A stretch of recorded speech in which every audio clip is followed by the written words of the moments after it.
Now, the narrative begins with an innocent black youth coming back from studies where he was going to be the next Albert Einstein, no doubt, in the university, studying in the lab, and walking down the street peacefully when an evil Ku Klux Klan officer dressed in his police uniform comes up and tells him to stop. And the poor innocent young man, with his mind on the heavens and his future as a medical doctor, perhaps even I would think a surgeon, God only knows, is stunned by the officer's commands, and he puts his hands up, and the Ku Klux Klan officer in a police uniform guns him down in cold blood.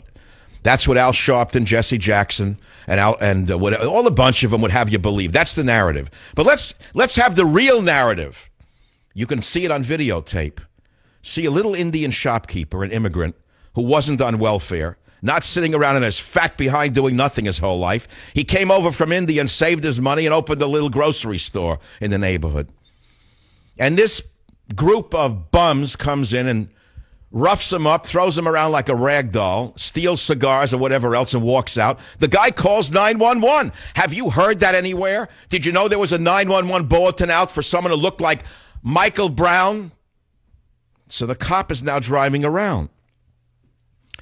And the cop, Wilson, tells the grand jury he sees Brown and a friend, Dorian Johnson, walking in the street.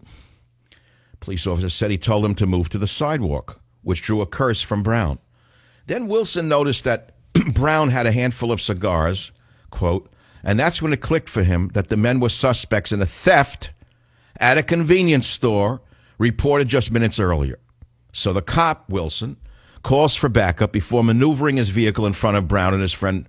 Wilson, who was much smaller than the 6'4", 290-pound Brown, are you ready? Says he was in fear for his life as Brown slammed his squad car door on him and pummeled him through the window, punched him in the face through the window.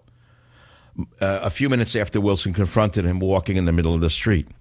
He said he felt like a 5-year-old holding on to Hulk Hogan. Now, let's pause right there. You've got a lot of fools in the media saying, well, he's 6'2" and he's 220 pounds.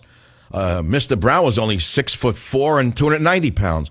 See, I'm a fan of boxing. If a man is 5 pounds heavier than the other man, he is usually in a different weight class. Now, you think 290 and 240 is the same, then you know nothing about physicality. And I'll tell you something else that most of you idiots don't know. If you put a head against the hard surface, you can kill the man. You know what that means? Take a fist, take a head, and find a hard surface, and you can kill that person.